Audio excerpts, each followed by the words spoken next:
IVM हंस वाणी। हंस कथा मासिक अब आवाज की दुनिया में।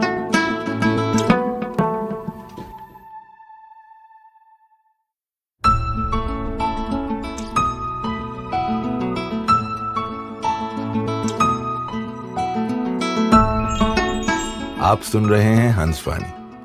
पेश है दीपक शर्मा की कहानी बुरा उदाहरण, जिसे आवाज दे रहे हैं जश्न कलम के कलाकार केसी शंकर।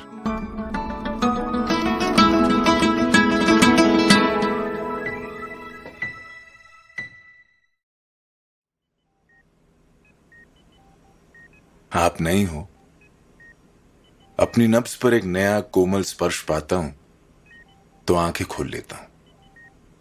नई नर्स युवा है, सुंदर है, कोमल है।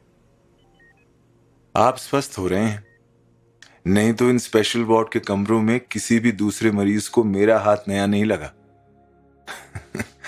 वे सब बेसुध हैं। होश वालों को खबर क्या बेखुदी क्या चीज है।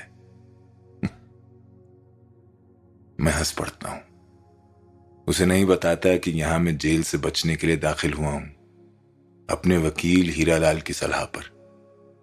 मेरी पत्नी ने अपने पिता की आत्महत्या का मुझे कारण बताते हुए मेरे खिलाफ पुलिस वारंट जो ले रखे हैं। आपके चार्ट पर लिखी बीमारी भी तो पेचीदा है, सपाट नहीं। एंजाइना दिल की बीमारी है भी और नहीं भी।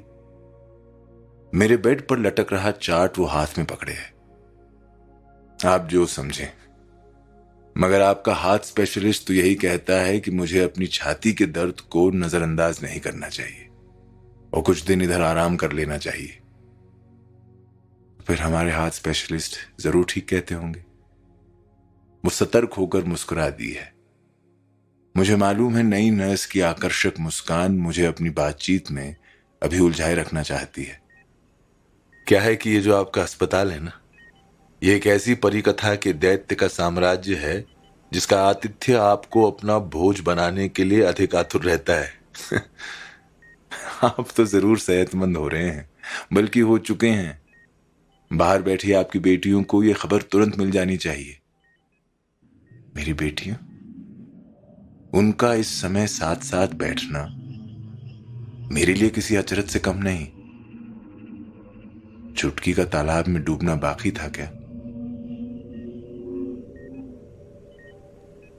एक लड़की 11 साल की है और दूसरी 10 की। मैं अभी अभी उनसे मिलकर आ रही हूं। विंध्या और प्रिया दोनों आपकी बेटियां नहीं हैं? तो बड़की का नाम विंध्या ही है और छुटकी का प्रिया। लेकिन उनकी मां नहीं दिखाई दी। उनकी मां सांझी नहीं। विंध्या की मां शशि है और प्रिया की ब्रिजबाला। ओह, आपने 2 शादी रचाई?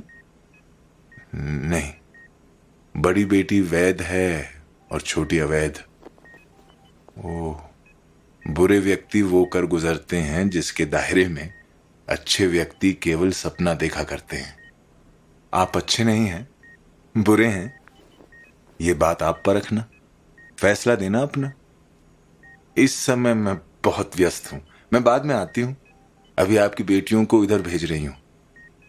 देखिए, आपका मुझे यूं सूची में रखना मुझे कतई पसंद नहीं, यहां तक कि दूसरे स्थान पर भी नहीं। मुझे तात्कालिक सुनवाई चाहिए, बाद में नहीं। मगर अभी तो आपकी बेटियों को आपके सेहतमंद होने की खुशखबरी तुरंत मिलनी ही चाहिए। नई नर्स अपने कंधे उचकाती हुई दरवाजे की ओर लपक लेती है।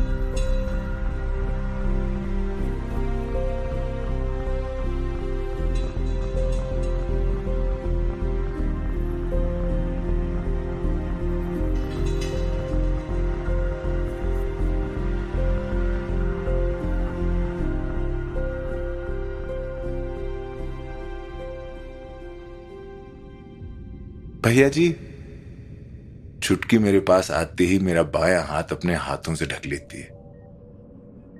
क्या मैं अपने अतीत में लौट रहा हूं, या फिर मेरे भविष्य का कोई परलोक मेरे करीब चला आया है? बड़की कहां है? अपना वर्तमान में निश्चित कर लेना चाहता हूं। वो यहां नहीं है। अच्छा है जो वो यहाँ नहीं है, वरना वो मुझे तालाब में फिर से गिरा देती। अपने स्कूल की लड़कियों के साथ जब बड़की और छुटकी दोनों पिकनिक पर गई थीं और छुटकी के उनके साथ ना लौटने पर बड़की से जब पूछा गया कि छुटकी का उसने ध्यान क्यों नहीं रखा, तो वो बोली थी, मैं उसका ध्यान क्यों रखती, वो अपना क्यों नहीं रखती। तालाब में तुम्हें बड़की ने गिराया था क्या? हाँ, उसी ने। तुमने अपना ध्यान क्यों नहीं रखा? कितना भी ध्यान क्यों ना रखती, बड़की मुझे तालाब में डुबो ही देती। क्यों? मैं जानना चाहता हूं खतरनाक इलाके के कितने घुमाव उसने लांग रखे हैं। मम्मी कहती थी उसे मुझसे वैर है, तीखा वैर, दीदी को भी। शशि को वो दीदी ही कहती है। रिश्ते में ब्रिजबाला शशि की सौतेली माँ है, इसीलिए मर्यादा बनाए रखने के लिए छुटकी मुझे भैया जी और शशि को दीदी कहती थी। तुम्हारे पापा भी तुमसे वैर रखते थे। स्कूल में पिता वाला कॉलम शशि के पिता आनंद मोहन ही के नाम से भरा गया था। तब वो जानते भी नहीं थे कि वो छुटकी के पिता नहीं, पापा मुझसे बहुत प्यार करते हैं। कहाँ हैं तुम्हारे पापा? जानना चाहता हूं वर्तमान से कितनी दूर हैं हम इस समय। आनंद मोहन की आत्महत्या होना बाकी है क्या? मम्मी से पूछती हूं। छुटकी शुरू ही से ब्रिजबाला के हर बोल पर निर्भर रही। और ब्रिजबाला कहाँ है? मम्मा, अभी बुला लाती हूं। ब्रिजबाला के संग मेरा दिखाऊ संबोधन कभी भी कुछ नहीं रहा था, किंतु उसका नाम खुलेआम मेरे होठों पर इस तरह पहली बार आया है।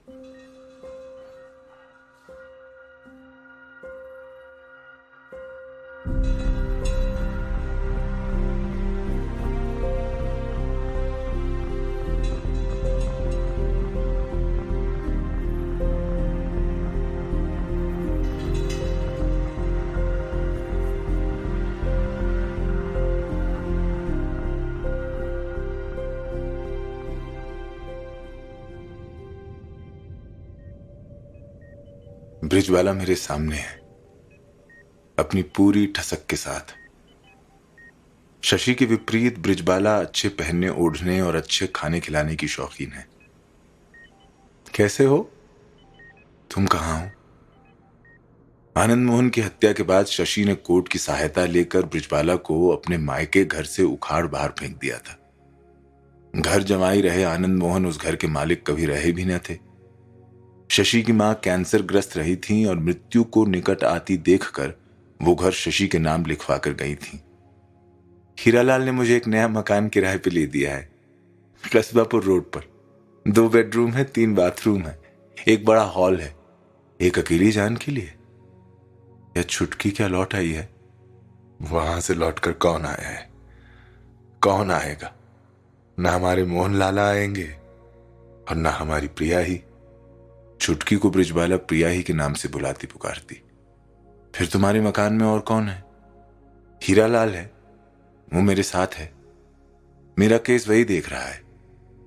तुम्हारा कौन सा केस है?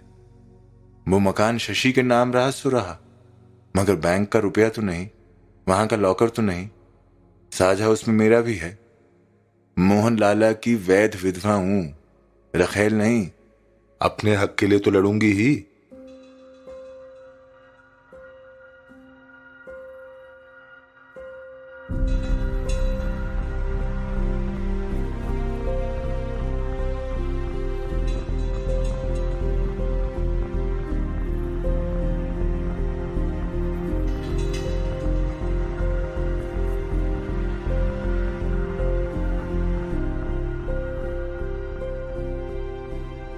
स्पंज, परिचित और कठोर एक स्पर्श मुझे मेरे एकाकी बिस्तर पर लौटा लाया है। मैं अकेला हूं, अकेले कमरे में। डॉक्टरों के आने से पहले अधेड़ उम्र की ये नर्स इस स्पेशल वार्ड में रह रहे सभी मरीजों को उनके सुबह सवेरे के नित्य कर्म निपटाने आया करती है। वो नहीं आई। मुझे वही नर्स चाहिए, वही युवती, उसी के युवा कोमल हाथ, उसी की युवा हंसी। उसी की मीठी युवा मुस्कुराहट। उसका इंतजार आप छोड़ दीजिए, वो कभी नहीं आएगी। कौन नहीं आएगी?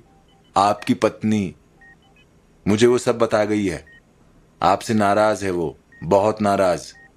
कहती है कि आप ही के कारण उसके पिता ने आत्महत्या की।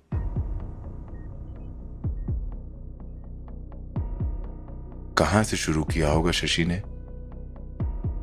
जब अपने विवाह के लिए मैंने अखबार में इश्तिहार दिया था,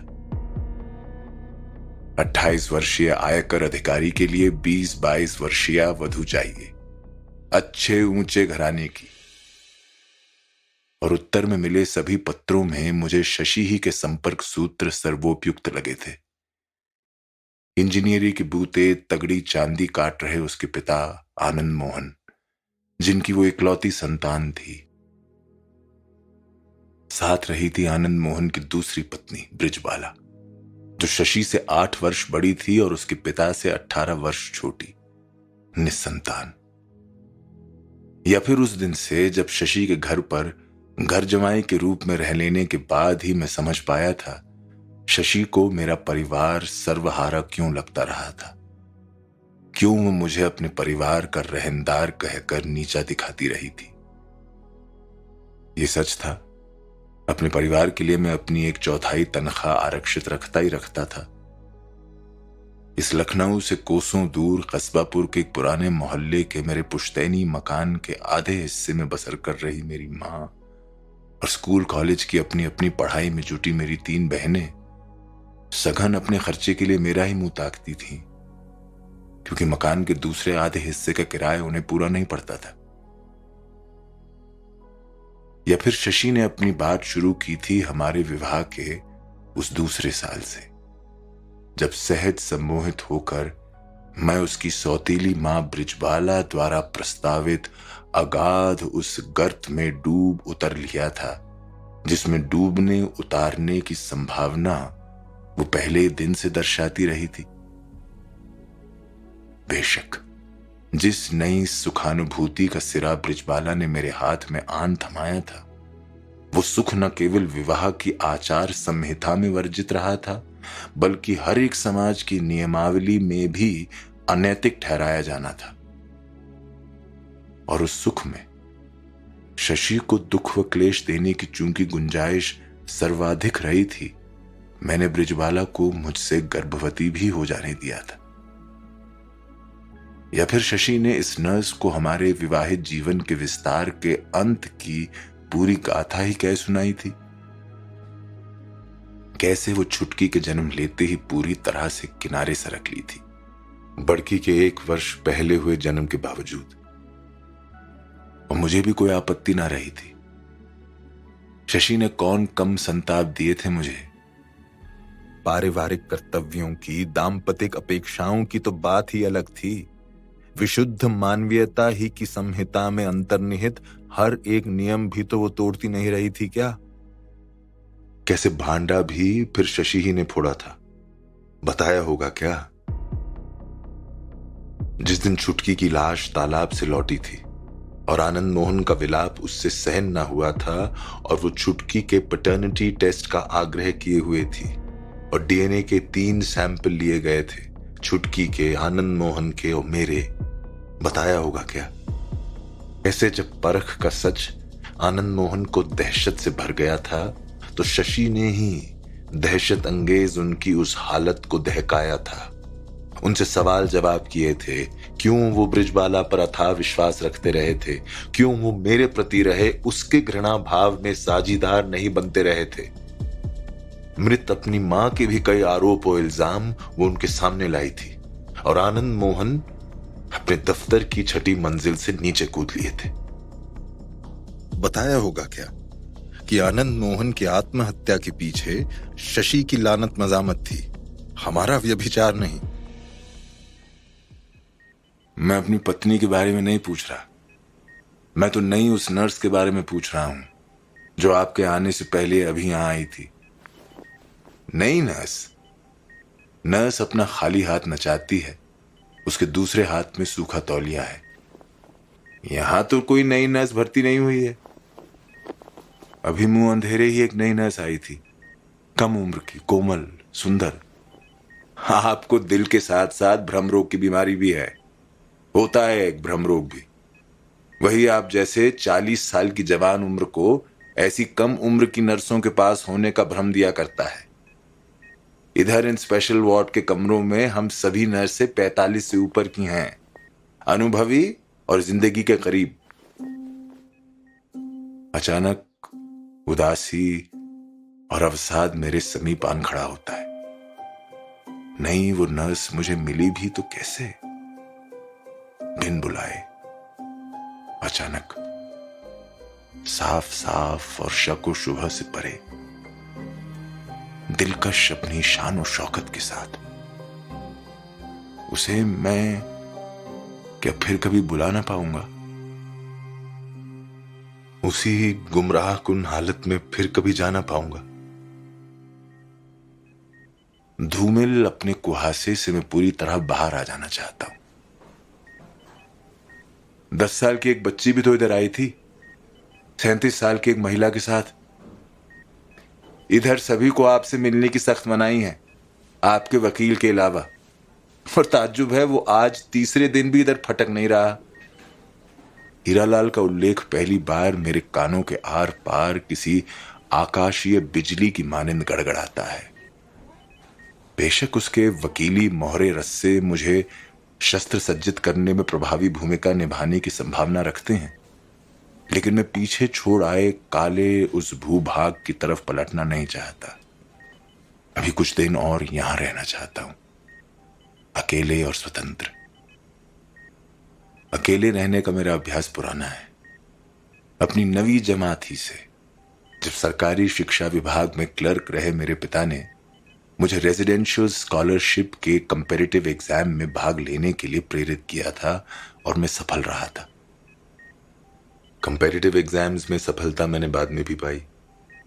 12वीं के बाद IIT की प्रवेश परीक्षा में, और फिर इंजीनियरिंग के बाद IAS के अंतर्गत रेवेन्यू सर्विस में। यह अलग बात है, मेरी इंजीनियरिंग की पढ़ाई के दौरान ही मेरे पिता मृत्यु को प्राप्त हो लिए। जीवित रहे होते तो मुझे शशि से विवाह कभी न करने देते और मैं उनके लक्षित आदर्श प्रतिमान पर पूरा उतरता, ऐसा बुरा उदाहरण नहीं बन जाता।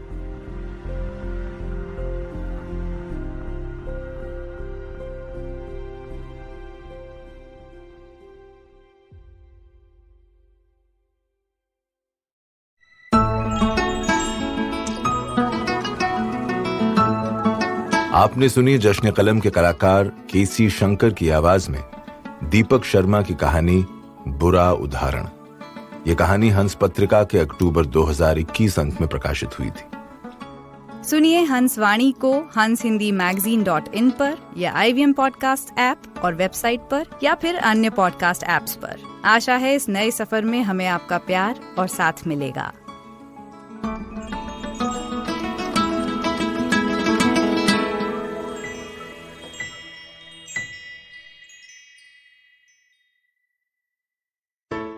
Hey everybody, it's been another great week on the IVM Podcast Network. On Advertising is Dead, foodpreneur and chef Saransh Koila joins Varun to talk about his latest venture, Bombay Meal Rolls. On Paisa Vaisa, Anupam speaks to Ashwin Patni, head product and alternatives at Axis AMC. They discuss ELSS investing in India. On Smarter with Sid, Siddharth highlights lessons we should all learn from the Tinder Swindler documentary. On Tere Mere Raste, Keshav takes us on a tour of Dubai's grand malls. And on Say No to Drama, Chetna talks about our relationship with money. So, on a personal note, I wanted to let you all know that this week marks the 7th anniversary since I started IVM. I'm eternally grateful to the team we have here, especially Kavita Rajwade and Tejas Sringarpure, who have been here since the beginning. They've seen the struggles, our eventual acquisition by Pratilipi, and our continued struggles to make podcasting a large and thriving part of the media industry. We have the best hosts in the world, and I have to say that I'm so glad and so grateful that they have chosen to work with us. And finally, I'd like to say thank you to you, the millions of folks who have heard or watched our content. All I can say is, you ain't seen nothing yet. I hope you join us as we continue this journey. In the meanwhile, do follow us on social media. We're IVM Podcasts on Twitter, Facebook, Instagram, and LinkedIn. And remember, if you're enjoying this show or any of our other shows for that matter, please do tell a friend. Also, don't forget to rate us on any platform you're listening to. You can also check us out on YouTube. To get a list of all of our channels, you can go to ivmpodcast.com/YouTube, where you can go to all the channels. And finally, we'd like to thank our sponsors this week: SBI Life Insurance, Bank of Baroda, Max Life Insurance, India Water Portal, and HDFC Life Insurance. Thank you so much for making this possible. Working Monday to Friday glued to your chair making you feel dull? Worry not. Get your 5-minute weekly dose of travel around the world with Postcards from Nowhere. Join me every Thursday as I explore the strange, obscure, and fascinating parts of the world and bring out facets of travel you may not have thought of before. You can find us on the IVM Podcast app, website, or wherever you get your podcast from.